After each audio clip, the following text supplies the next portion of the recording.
দোস্ত, ঘটনা তো একটা ঘটে গেছে। ঘটনা ঘটে গেছে মানে কি হয়েছে? আমার বিয়ে ঠিক হয়ে গেছে। তাহলে তো ভালোই। তুই কি ছেলে দেখেছিস? ছেলে পছন্দ হয়েছে তোর?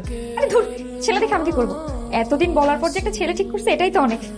এই, তোর এত সময় লাগলো কেন? আমি কতক্ষণ ধরে তোর জন্য অপেক্ষা করতেছি। আরে একটু পার্লারে গেছিলাম। আচ্ছা তোর হাতে ওগুলা কি? হাতে দাঁড়া, এই দেখ, শসা নিছে চোখে লাগানোর জন্য, টমেটো মুখে লাগানোর জন্য, কাঁচা হলুদ, ফেস প্যাক থেকে শুরু করে রূপচর্চা সবকিছু আছে। আমি কোনো রিস্ক নিতে চাই না। আরে বাবা তুই তো এমনিতেই ন্যাচারাল সুন্দরী, তোর কেন এগুলো দরকার?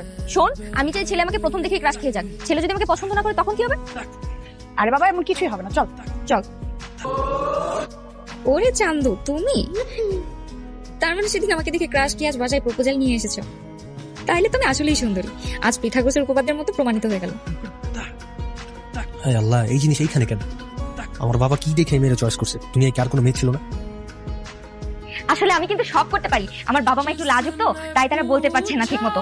মানে একটা সংসারী মেয়ে হওয়ার জন্য যা যা গুণাবলী লাগে তার সবকিছু আমার মধ্যে আছে। মানে বলতে পারেন মাশাআল্লাহ 100তে 101 ভাগ। চা বানানো থেকে শুরু করে নাস্তা বানানো, ঘর ঝাড়ু দেওয়া, ঘর মোছা সব কাজ করতে পারি। আপনার ছেলে কোনো কষ্টই হবে না। কি আরে কি কি কি কি কি করতেছো? এগুলো তো ভদ্রতা, সামাজিকতা। তোমার এটা কি মনে হয় জানো? কি মনে হয়? তুমি এখনো দুধের বাচ্চা। বিয়ের জন্য লাফালাফি করতেছো ঠিকই, কিন্তু বিয়ে সম্পর্কে তোমার জ্ঞান একদম শূন্য। না, আমার কি মনে হয় জানো? কি? তুমি আমার জন্য ঠিকঠাক না।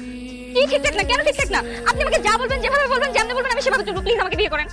শোনো, বিয়ে করার জন্য প্রথমত মেন্টালি ম্যাচিউর হয়ে যায়। তুমি তো ম্যাচিউর না, তার পাশাপাশি তোমার বিহেভিয়ার হচ্ছে এখনো বাচ্চাদের মতো। আর বাবা কয়দিন পর সংসার হবে, সংসার কিভাবে সামলাবে? তার কিছুদিন পর বাচ্চা কাচ্চা হবে, এগুলো কে সামলাবে?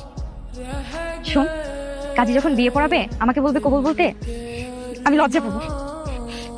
আর তুই আমাকে বলবি দোস্ত কবুল বল, কবুল বল। আমি তো তখনও লজ্জায় চুপ করে থাকবো। বুঝিস না, বিয়ে বলে কথা আমার তো একটু লজ্জা পাইতেই হবে। আচ্ছা দোস্ত শোন না, আমি আরেকটা বিষয় নিয়েও কনফিউজড। আমি যে এত টাকা দিয়ে মেকআপ করবো, আমার কি বিয়ের দিন কান্না করা উচিত? ধর কান্না করলাম, আমার মেকআপ যদি নষ্ট হয়, আমার জামাই আমাকে পছন্দ না করে, তাহলে লোকজন কি আমার খুব বেশি বেহায়া বলবে? না, বেহায় বলবে না। আসলে আমি সরি, আমি আসলে সেদিন আমাকে বুঝতে পারিনি, তাই আমি তোমার কাছে আবার ফিরে আসলাম। আসলে তোমার মুগ্ধতার কাছে। তুমি যে আমাকে সেদিন বলেছিলে দুজন মানুষের বোঝাপড়া না হলে সেটা সংসার হয় না। আচ্ছা, তুমি আমাকে সেদিন বলেছিলে যে আমাদের ছোট ছেলে চিন্তুকে আমাদের বড় মেয়ে মুন্নি সামলাবে। তাহলে মুন্নিকে কে সামলাবে?